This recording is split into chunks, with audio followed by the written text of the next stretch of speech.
ሰላም እንዴት አደራችሁ? ዛሬም ስለ አቡነ ሽኖዳ መጽሐፍ ነው የማወራው።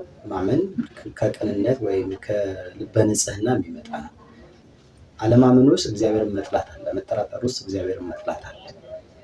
ሰው አላመንም ማለት አያምንም ማለት እግዚአብሔርን ይጠለዋል ማለት ነው።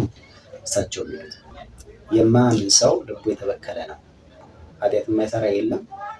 ነገር ግን ኃጢአቱን የማይመለከት ሰው፣ በደሉን የማይመለከት ሰው፣ ሁሌ ንጹህ ጻድቅ እንደሆነ የሚያስብ ሰው ልቡን የተበከለ ነው ነው እሳቸው። ሰው አንዳንድ ሰው በሁሉ ነገር ላይ ንጹህ እንደሆኑ ያስባሉ። ስለ ልብ ንጽህና ሲያወሩ አላዋቂነት የነገሰበት የልብ ንጽህና የሌለው ሰው ነው።